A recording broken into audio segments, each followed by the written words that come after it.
우리가 종종 새롭게 바뀌는 교통법규에 대한 소식을 들을 때가 있습니다. 최근에는 이 우회전에 대한 그런 새로운 교통법규를 있다, 그것이 시행된다라고 하는 그런 이야기를 들었습니다.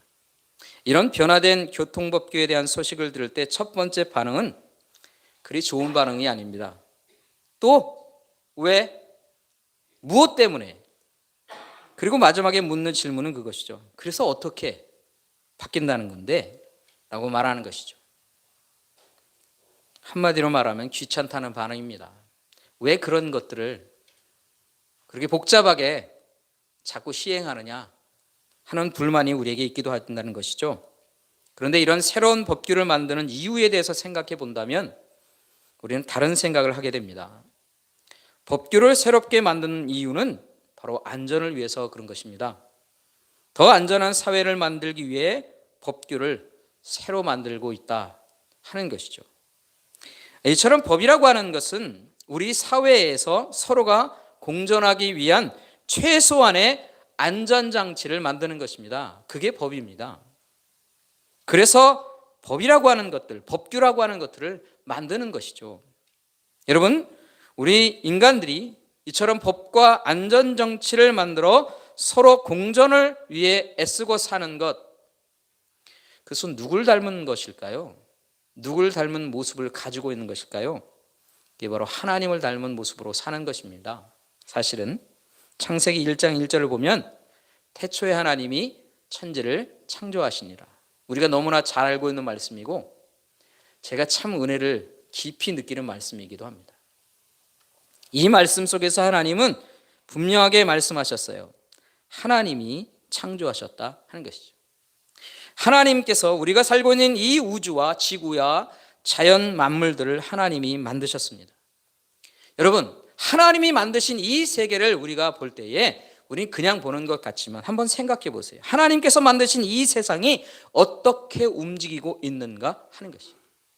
하나님께서 처음에 만드신 이 세상이 이 처음에 만들어 놓으신 그 법칙에 따라 움직이고 관리되고 있다 하는 것이에요. 뿐만 아니라 하나님께서 창조하신 것은 이 온 우주 만물과 또 우리도 만드셨습니다. 우리의 몸을 만드셨다는 것이에요. 우리의 몸도 마찬가지로 하나님이 만드신 법칙에 따라 우리가 움직이고 있다는 것이에요. 그렇습니까? 나는 움직이지 않는 것 같습니까? 아니요. 내가 보이지 않는 내 몸속의 모든 것들이 다 하나님의 법칙에 따라 움직이고 있다는 것이에요. 여러분, 우리의 몸은 어떻습니까? 우리의 몸은요, 소우주와 같은 것이에요. 우리의 몸을 관찰하고 과학적으로 따져보면요, 우리 몸은 바로 우주예요, 우주.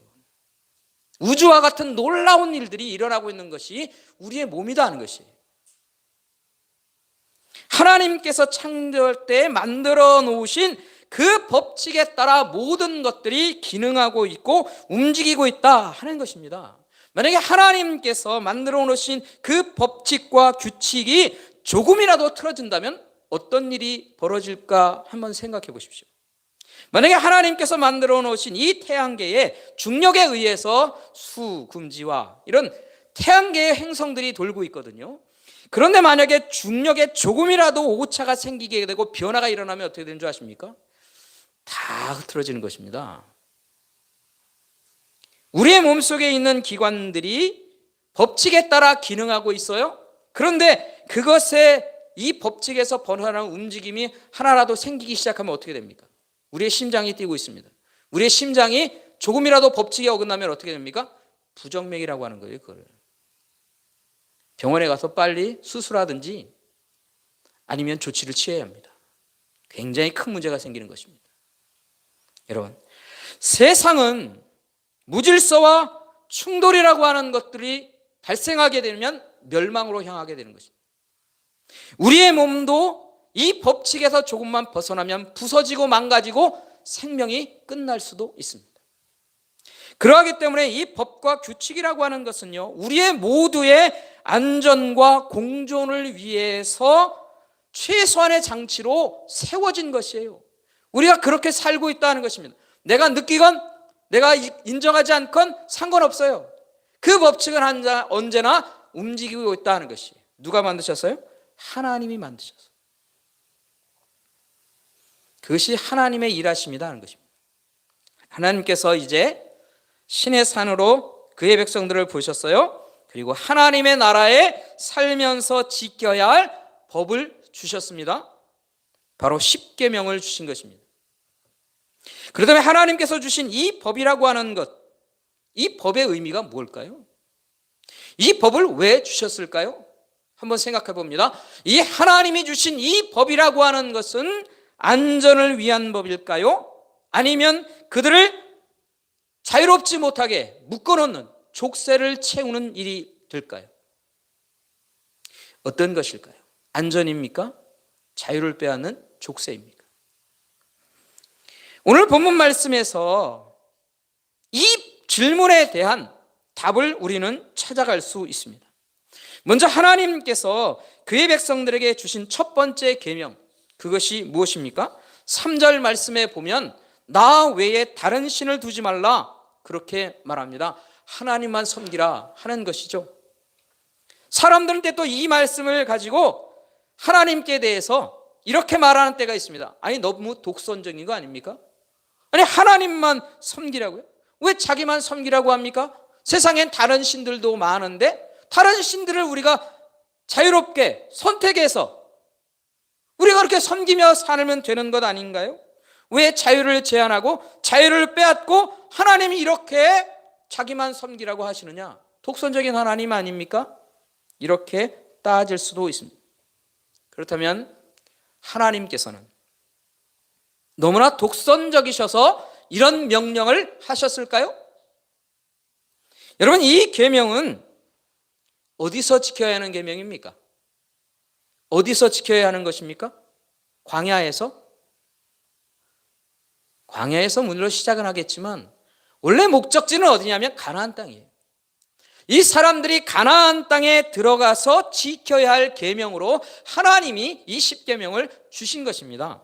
그렇다면 이들이 들어가야 할 땅, 아직 들어가진 않았지만 들어가서 살아야 하는 그 가나안 땅은 어떤 땅인가, 어떤 일이 벌어지고 있는 땅인가 하는 것을 먼저 생각해야 합니다. 가나안 족속이 섬겼던 신들이 있습니다. 우리가 잘 아는 바알과 아세라고 하는 신이에요. 바알과 아세라, 이것이 가나안 민족들이 보편적으로 섬기는 신이었습니다. 바알은 남성신이고 아세라는 여성신이에요. 이 가나안 족속들은 농경 생활을 하는 사람들입니다. 정착해서 농경을 하고 있다는 거예요. 그러면 이 농경 사회 속에서 그들에게 필요한 신은 무엇입니까? 농사 생활을 잘하는 것, 풍요롭게 많은 곡식과 열매를 맺을 수 있는 그런 일들을, 그런 것들을 줄 수 있는 신. 사람들은 그런 생각을 하는 것이죠. 이처럼 농사를 짓는데 딱 알맞는 신이 바로 이 바알신입니다. 그들은 이 바알신이 비를 내릴 것이고 비를 통해서 땅의 생산력이 풍부해질 것이고 그들이 기르는 가축들이 더 많은 생산을 할 것, 그런 믿음을 갖고 있어요. 그래서 이 바알신을 섬깁니다. 바알신이 모든 것들을 주관한다고 믿고 있는 것이죠. 그런데 여러분, 이 바알신으로부터 더 풍요롭고 더 많은 것들을 얻을 수 있는, 더 풍성한 비와 풍요를 얻을 수 있는 방법이 무엇일까요? 그것은요, 바알을 섬기는 그 신전에 있는 창기들과 관계를 맺는 겁니다. 그것을 통해서 신과 교감을 하게 되고, 그리고 신으로부터 더 많은 풍성한 열매들을, 곡식들을, 과실들을 자신이 얻을 수 있다, 이렇게 믿는 겁니다. 그래서 이 바알신을 제사하는 그 신전 주위에는요, 많은 신전 창녀들이 있었어요. 여러분, 그 대표적인 사람이 바로 여리고 성에서 구원을 받았던 라합이라고 하는 여인이 있습니다. 이 라합 여인이라고 하는 이 여인을 그런 신전 창녀였을 것이다, 이렇게 추측하는 학자들도 있기도 합니다. 그처럼 이곳에서 많은 여인들이 신전의 창기들로 살고 있었다는 것이, 우리말로 하면 이런 겁니다. 여러분, 이게 좀 비유가 좀 그래서 좀 이해하시기 바랍니다. 우리가 교회에 예배하러 오지 않습니까? 그런데 예배를 끝나고 난 다음에 창기들과 관계를 맺고 집으로 간다는 것이. 여러분 어떻습니까 이게? 예? 아이고 생각만 해도. 목사님 왜 그런 말씀하십니까? 이 사람들이 왜 이렇게 합니까? 신전에 제사드리러 와서 제사드리고 창기들과 관계하고 그렇게 집으로 돌아가는 그 이유가 뭐냐 하는 것입니다. 그것은요, 더 풍요로운 비와 풍요를 얻기 위해서예요. 이것은요, 가나안 땅에서 행해지던 그들의 신을 섬기는 일, 종교 행사였다라고 하는 것이에요. 성적인 타락의 문화를 종교 행사라고 하는 이름으로 치장해서 정당성으로 가지고 그들이 행하고 있었던 일이라는 것이에요. 여러분, 이들에게 성적인 정결함이라고 하는 게 있을까요? 예? 성적인 정결함이라고 하는 개념이 있겠느냐 하는 것이에요. 율법을 통해서 살펴보겠지만 하나님은요, 그의 백성들에게 철저하게 무엇에 대한 얘기를 하신 줄 아십니까? 성적인 정결함을 가지고 살아라는 거예요. 함부로 결혼 외에 다른 여인들을 마음에 품거나 그런 것들은 철저하게 성적인 타락이라고 얘기하는 거예요. 그렇기 때문에 하나님께서는요, 그 하나님의 백성들에게 성적인 정결함을 갖도록 요구하셨다는 것이죠. 왜 그러셨을까요? 왜 그렇게 하십니까? 왜 성적인 정결을 하나님이 요구하시느냐는 것이에요. 왜 그랬습니까? 가정을 지키기 위해 그런 거예요, 하나님. 여러분, 하나님께서 가정을 세우셨어요. 하나님이 세우신 이 가정은 성적인 정결함으로 순결함으로 지키며 살아야 하는 거예요. 그렇게 요구하신 이유는 뭐냐면 그 가정이 지켜져야 하기 때문에 그런 것이에요. 왜 이런 성적인 정결함과 순결함을 요구하십니까? 하나님이 세우신 그 가정은 하나님 앞에 온전히 서야 하는데 하나님 앞에 온전히 설 수 있는 그 가정의 역할은요, 성적인 정결함이 있어야 되는 거예요. 성적인 타락이 오면 곧바로 무엇이 오는 줄 아십니까? 여러분, 즐거움이 있는 것 같고 쾌락이 있는 것 같지만요, 가정은 무너지는 겁니다. 가정은 없습니다. 가정의 개념이 없어요. 그렇습니까? 그렇지 않습니까? 그래서 하나님은 하나님의 백성들에게 성적인 순결함을 갖기를 원하시는 거예요. 그래서 가정을 지켜가길 원하시는 거예요. 하나님의 마음이 여기에 있다는 것이에요. 그런데 이런 하나님의 사람들이 살아야 할 이 땅 가나안은 어떻다는 것입니까?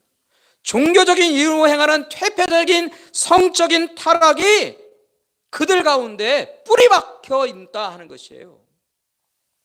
그 땅에 들어가는 사람들에게 하나님이 뭐라고 하실까요? 예? 하나님의 사람들이 순결함을 잃어버리고 타락해 갈 수 있는 그곳에 하나님이 들어가게 하시면서 뭐라고 하시면 좋을까요? 이런 심각한 상황을 잘 알고 계신 하나님께서 그의 백성들에게 너희들 들어가서 아무 신이나 섬겨도 괜찮아. 너희들이 자유롭게 선택하면서 살아도 돼. 하나님이 그렇게 말씀하실 수 있으실까요? 그렇게 말씀하셔야 되는 겁니까? 여러분, 하나님께서 왜 아브라함을 갈대아 우르 땅에서 불러내셨을까요? 왜 부르셨습니까? 왜냐하면 그의 자손들을 통해 하나님의 백성들을 삼으시려고 하셨기 때문이 그렇습니다. 하나님의 나라의 백성. 세상은, 그리고 가나안 땅은 어떤 세상을 만들고 있느냐? 하나님 없는 세상을 만들고 있어요. 하나님을 거부하는 세상 문화를 그들이 만들고 있다 하는 것입니다. 여러분, 하나님 없는 세상의 문화가 뭡니까? 하나님 없는 세상의 문화, 어떻게 움직입니까? 어떻게 이 사회가 움직여가고 있느냐는 것이에요. 그 첫 번째는 뭐냐면 폭력이에요, 폭력. 다시 말하면 힘입니다, 힘. 힘의 논리예요. 힘으로 모든 것들이 다 해결되는 문화예요. 그게 하나님 없는 세상을 사람들의 모습이라는 것이에요. 우리가 창세기에서 볼 수 있었습니다. 폭력과 힘으로 내가 세상을, 나라를 다스리겠다. 그런 것이 가인이고 가인의 자손들이 바로 그런 것이에요. 라멕이 그런 사람들인 것이에요. 나는 힘으로 나라를 다스리겠다는 것이에요. 뿐만 아니라 그들이 타락의 문화, 성적인 타락의 문화를 만들어 가고 있었다 하는 것입니다. 왜 그렇습니까? 하나님 없는 세상은 자신들이 주인인 것이고요. 내가 주인입니다. 내가 원하는 대로, 내가 즐기는 대로, 내가 만족한 대로 살겠다는 것이에요. 여러분, 사람들이 어떻게 하면 만족을 얻습니까? 어떻게 하면 즐거움과 쾌락을 얻습니까? 자신들이 주인이 돼서 육체적인 즐거움과 만족을 누리는 세상, 그 세상은 어떻게 하면 만들어집니까? 예? 힘이에요, 힘. 그렇지 않습니까? 내게 주먹에 힘이 있으면, 아니 지금처럼 법이라고 하는 것들에 대한 잣대가 없고 법이 집행되지 않는 세상에서는요, 뭐가 제일입니까? 힘입니다, 힘. 우리 시대는요, 법으로 잘 정리되어 있죠. 그러나 어떤 힘이 주관합니까? 경제의 힘. 모습만 달라졌을 뿐입니다. 똑같은 겁니다. 힘의 논리로 세상을 자기가 다스리며 살겠다는 것입니다. 즐거움은 어떻게 얻습니까? 성적인 쾌락과 즐거움으로 인하여서 타락한 문화 속에 있다고 뭔 상관이 있습니까? 내가 즐기면 되는데, 내가 즐거우면 되는데, 돈 주고 사면 되는데, 내가 누리겠다는데 어떻습니까? 이제는 무엇까지 손을 대고 있습니까? 마약으로까지 가는 것입니다. 즐거움이죠. 쾌락이죠. 그러나 그 세상은 하나님이 없는 세상입니다. 요즘 우리가 살고 있는 이 세상과 뭐가 다릅니까? 하나님 없는 세상을 만들려고 하는 인간들은요, 다 똑같은 문화를 만드는 거예요. 힘의 논리, 즐거움과 쾌락의 논리. 그것만으로 인하여서 하나님 없는 세상을 꿈꾸며 자신이 주인이 되어 사는 세상을 살고 있다는 것이에요. 과거나 지금이나 다르지 않습니다. 앞으로도 아마 그렇게 될 것입니다. 우리는 그것을 압니다. 이런 하나님 없는 세상에 하나님께서 이제 하나님의 나라를 만들고 싶으신 거예요. 인간이 주인이 되는 나라가 아니라 하나님이 주인이 되는 나라를 세우고 싶으신 거예요. 세상 나라의 대안처럼 그렇게 사는 것이 아니다. 그것을 알려주기 위해 하나님이 주인이 되시고 하나님이 다스리시는 그런 하나님의 나라를 하나님이 만들고 싶으신 거예요. 그래서 아브라함을 부르시고 그의 자손들을 통해 이제 하나님의 나라를 만들어 가려고 하십니다. 하나님의 마음을 품고 서로 섬기며 사랑하며 그렇게 살아가는 그런 하나님의 나라를 하나님이 세우시려고 하신다 하는 것이. 그렇다면 이 하나님 나라에 살아야 하는 사람들은 어떻게 삽니까? 하나님 닮은 모습으로 살아야 하는 것 아닙니까? 하나님의 닮은 모습으로 하나님이 원하시는 하나님의 마음을 품고 사는 사람들이 되어야 하는 것이에요. 그런데 가나안 땅에 들어갈 때에 그의 백성들 앞에 놓인 문화는 무엇입니까? 그 땅의 종교 생활은 무엇입니까? 그걸 그대로 받아들여야 되는 것입니까? 그들과 함께 섞여 살아야 하는 것입니까? 그것도 좋고 하나님도 좋고 그렇게 자기들이 원하는 대로 선택하며 살아야 하느냐 하는 것이에요. 여러분, 이게 다른 사람들의 얘기처럼 생각되면 이런 얘기를 한번 생각해 보십시오. 여러분, 만약에 우리 자녀들이요, 불이 난 곳에 있습니다. 불길을 빠져나가야 됩니다. 이 불길을 빠져나가야 되는데 이 자녀에게 뭐라고 얘기하십니까? 네가 원하는 길로 자유롭게 네가 선택하면서 길을 가면 되는 거예요. 네가 원하는 대로 그 길을 빠져나가면 돼. 아무 길이나 선택해. 괜찮아. 네가 선택하는 건데 뭐. 여러분, 그렇게 말할 수 있겠어요? 불길을 빠져나오는 길은 생명의 길입니다. 생명을 거는 길이라는 거예요. 생명을 죽을 수도 있고 살 수도 있는 그런 길이라는 것이에요. 그런 자녀들에게 우리가 뭐라고 얘기해야 됩니까? 분명하고 정확한 길을 알려주어야죠. 말해주어야죠. 그들의 생명을 살려야 하는 길, 다른 길이 아니라 가장 빠르고 안전한 길을 우리 자녀들에게 알려줘야 하는 거 아닙니까? 그게 아버지죠. 그게 엄마죠. 그게 부모로 할 일이죠. 그것과 마찬가지입니다. 이렇게 자녀들에게 그 하나의 길, 생명의 길을 가르쳐주는 것을 보고 아니 자유를 억압한다든지 너무나 독선적이다 이렇게 말할 수 있는 사람이 있습니까? 이건 생명의 길인데 누가 뭐라고 할 수 있는 것이 아닌 것이죠. 마찬가지입니다. 하나님께서 첫 번째 계명으로 말씀하신 것, 나 외에 다른 신을 쓰지 말라 말씀하시는 것이 어찌 독선전길이라고 얘기하는 것입니까? 그게 생명의 길인데 그렇게 말씀하실 수밖에 없잖아요. 이것을 우리는 기억하며 살아야 한다는 것입니다. 여러분, 이 생명을 하나님께서 첫 번째 계명을 주시기 전에 자신을 먼저 소개하시는 말씀이 오늘 본문 1절과 2절의 말씀입니다. 우리 다 같이 함께 1절과 2절을 함께 읽어보겠습니다. 1절과 2절 함께 하겠습니다. 함께 합니다. 하나님이 이 모든 말씀으로 말씀하여 이르시되 나는 너를 애굽 땅 종되었던 집에서 인도하여 낸 내 하나님 여호와니라. 하나님께서 계명을 주십니다. 계명을 주시면서 계명을 주시기 전에 자신이 어떤 분인가, 자신이 어떤 하나님인가라고 하는 것을 먼저 말씀하고 있다는 것이 전제가 되는 거예요. 어떤 자격을 가지고 그들에게 명령을 하고 계시고 계명을 주시는가 설명하십니다. 여러분, 하나님께서는 어떤 분이십니까? 애굽 땅 종되었던 집에서 그들을 인도하여 내신 분이라고 이렇게 말씀하고 있어요. 여러분, 그들이 애굽 땅에 살았습니다. 종되었던 곳에 살았습니다. 그 집이 어떤 집입니까? 어떻게 살았습니까? 무엇을 하며 살았습니까? 그들은요, 고된 노역과 고통 속에 살았습니다. 그래서 울부짖을 수밖에 없었어요. 언제까지 이런 고통 속에 살아야만 했습니까? 죽음이 자신을 데려갈 때까지. 그렇게 고통 속에 사는 거예요. 그러니까 희망이 없어요.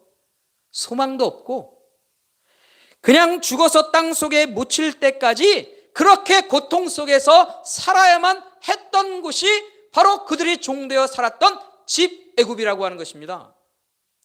그 삶을 소망을 잃어버렸던 사람들에게 죽음의 땅에서 죽음의 날만을 기다렸던 사람들입니다. 이들이 바로 이스라엘 사람들이었어요.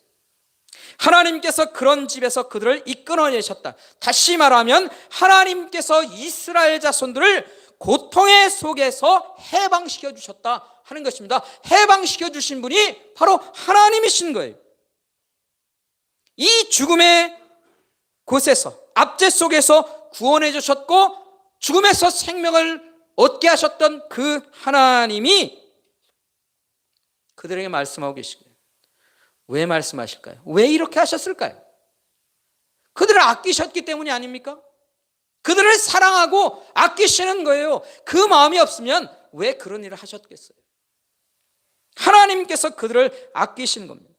그런 그 집에서 그들을 아끼는 마음으로 빼어내신 하나님께서 그들에게 계명을 주실 때 뭐라고 하는 계명을 주실까요? 예? 그들의 생명을 살리기 위한 계명, 그것을 주시는 것 아닙니까? 그들을 안전하게 살 수 있도록 가나안 땅에서, 이 약속의 땅에서 그들이 평안과 안식을 얻으며 살 수 있도록 하시기 위해 이 계명을 주고 계시는 것이 아니냐는 거예요. 그래서 전제로 말씀하시는 거예요. 내가 어떤 하나님인지 네가 알아라. 나는 너희들을 애굽 땅에서 종되었던 곳에서 구원해낸 하나님이야. 내가 이런 마음을 가지고 너희들에게 명령하는 거야. 너희들이 살 길을, 법칙을 너희에게 가르쳐 주는 거야. 그런 마음으로 하나님이 말씀하고 계시다는 것이. 하나님의 백성들에게 하나님 앞에 정결한 백성들이 되어 하나님의 은혜와 복을 누리며 살게 되기를 원하는 그 마음을 가지고 하나님이 이렇게 말씀하신다. 사랑하는 성도 여러분, 여기서 우리는 다시 한번 질문해 봐야 합니다. 그래서 하나님께서 그의 백성들에게 나 외에는 다른 신을 너에게 두지 말라라고 하는 이 계명의 말씀을 주신 것이 그들의 생명을 살리고 그들에게 안전함을 주기 위한 것으로 하나님이 주고 계십니까? 아니면 하나님의 틀 안에 가두어 놓고 족쇄를 채우고 자유를 빼앗아 하나님만 영광을 받고 살고 싶으셔서 그렇게 하시는 것입니다. 이 질문에 대한 대답이 무엇이냐는 것입니다. 하나님의 생명과 안전을 위해 하나님께서 그들에게 계명을 주시는 거예요. 족쇄 채워서 나만 봐. 그렇게 자유를 억압하기 위해 하나님이 그렇게 하시는 것이 아니에요. 자신의 욕심을 채우기 위해 하나님이 그렇게 하시는 분이 아니시다라고 하는 것을 우리는 알아야 한다는 것이죠. 사랑하는 성도 여러분, 하나님께서는요, 그의 백성들이 하나님 나라 안에서 생명과 안전을 누리며 사는 영혼들이 되기를 원하십니다. 그것을 얼마나 간절히 원하셨을까요? 여러분, 하나님이 그것을 얼마나 간절히 원하셨을까요? 이 간절한 마음으로 그들이 들어가서 이 가나안 땅에서 어떻게 살아갑니까? 안타깝지만 그들은 실패했어요. 실패하는 거예요. 그렇지만 하나님의 마음은 무엇인지를 분명하게 우리는 말씀을 통해 가르치고 깨닫게 된다라고 하는 것이에요. 하나님의 자녀다운 거룩한 삶을 살도록 하기 위해 하나님은 그들을 안내하고 이끌고 계신 거예요. 그래서 하나님이 처음으로 주신 첫 번째 계명, 나 외에 다른 신을 두지 말라. 하나님은 그렇게 말씀하고 계십니다. 이 하나님은 오늘 우리에게도 동일하게 말씀하고 계십니다. 하나님 외에 다른 신을 두지 말고 살고. 왜요?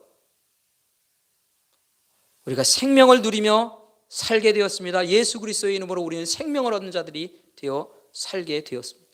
그 생명의 풍성함을 계속해서 누리며 살도록, 안전함으로 하나님 앞에 살아가도록, 하나님이 주시는 하늘의 복과 은혜로 채워지는 인생을 살아가도록 하나님은 우리에게 그렇게 말씀하고 계시다는 것이죠. 그리고 하나님께서 우리에게 원하시고 계시는 삶의 일들이 있는 것입니다. 여러분, 이 믿음을 가지고 하나님의 말씀을 대하시기를 간절히 소원합니다. 그래서 그 하나님의 말씀을 내가 지키며 살기 위해, 하나님의 말씀을 따라 살기 위해 애쓰며 살아야 하는 이유가 여기에 있는 것입니다. 그래서 말씀을 통해서 나를 비춰볼 수 있어야 됩니다. 언제나 하나님의 말씀을 읽을 때 내가 하나님의 말씀에 나를 비춰보는 거예요. 아, 내가 하나님의 말씀에 어긋난 다른 삶을 살고 있는 것은 아닐까. 하나님 없는 세상의 문화에 그대로 내가 따라 살고 있는 것은 아닐까. 내 자유를 누리며 내가 원하는 것을 쫓아 살라고 세상은 그렇게 가르쳤고 내가 지금까지 교육받고 살아왔는데 그 문화 속에 살면서 그것을 그대로 고집하며 살려고 하는 것은 아닌지를 우리는 살펴야 하는 것입니다. 그리고 우리는 그 말씀을 따라 우리의 삶을 바꿔가야 하는 것이에요. 여러분, 신앙의 삶이 왜 어렵습니까? 신앙 생활하는 길이 왜 이렇게 지루하고 어렵고 힘든 것 같습니까? 우리가 살아가고 있는 이 삶이요, 우리의 신앙에 지키며 살아가는 일이 어려운 것은 계속해서 우리의 삶을 바꾸는 일이, 하나님의 말씀을 따라 바꾸는 일이 어렵고 힘겹기 때문에 그런 거예요. 왜냐하면 계속해서 세상에 살아가면서 우리는 세상이 가르쳐주는 그 문화 속에 자꾸 물들어가고 있기 때문에 그런 것이에요. 우리는 싸워가야 하는 것입니다. 바꿔가야 하는 것입니다. 우리가 우리의 마음을, 우리의 가치관을 하나님의 말씀으로 바꿔가는 일이 필요한 것입니다. 여러분, 우리가 이렇게 나의 가치관을 하나님의 말씀의 가치관으로 바꿔가는 것을 뭐라고 얘기합니까? 그게 신앙생활이에요, 여러분. 그렇기 때문에 하나님이 부르시는 그날까지 계속해서 우리는 그 신앙의 도전과 부딪힘 속에서 갈등하며 우리는 살아갑니다. 내가 얼마나 내 삶의 가치관을 하나님의 가치관으로 바꿔가느냐, 그 싸움 속에 내가 승리하고 있느냐 패배하고 있느냐로 늘 항상 우리는 힘겨운 삶의 일들을 하나님 앞에 고백할 수밖에 없는 것이. 그래서 우리에게 필요한 게 뭡니까? 회개하는 거예요. 하나님, 내가 부족했습니다. 하나님, 내가 연약했습니다. 일주일의 삶 가운데서도 하나님의 가치관과 하나님의 말씀, 하나님의 명령을 따라 살지 못하고 세상의 문화 속에 자꾸 부딪히며 내가 쓰러지고 넘어졌습니다. 하나님, 불쌍히 여기시고 나를 다시 힘있게 하셔서 하나님의 문화로, 하나님의 가치관으로, 하나님의 말씀으로 바꿔가는 영혼 되게 해 주옵소서. 여러분, 우리가 그렇게 기도하며 살아야 할 줄 믿습니다. 이게 하나님의 사람들의 삶의 일입니다. 사랑하는 성도 여러분, 하나님의 말씀에 순종하며 살 것을 우리 다시 한번 다짐하며 살아갈 수 있기를 간절히 소원합니다. 이것이 바로 하나님의 백성답게 살아가는 우리의 삶의 일입니다. 우리 완전할 수 있을까요? 완전할 수 없습니다. 우리는 완전할 수 있는 인간이 아닙니다. 그래서 하나님의 은혜를 구하고 하나님의 도우심을 구하고 성령 하나님께서 우리 가운데 강권적으로 역사하실 수 있도록 우리는 성령을 구하며 살아가는 것입니다. 그러나 우리가 실패한다 할지라도 계속 하나님 앞에 서 있기를 우리가 간구하며 사는 것을 하나님이 그것을 기뻐하시는 거예요. 우리가 완벽하기 때문에 기뻐하시는 것이 아니라 그렇게 살려고 애쓰고 내가 선택하며 사는 그 모습을 하나님은 기뻐하실 줄 믿습니다. 계속해서 우리 도전하며 하나님의 말씀 따라 사는, 그래서 참된 하나님의 백성들로 이 시대를 살아서 하나님이 귀하게 여기시고 사랑하시는 참된 하나님의 백성다운 모습을 가지고 사는 저와 여러분의 귀한 인생 되기를 우리 주님의 이름으로 간절히 축원합니다. 기도하겠습니다.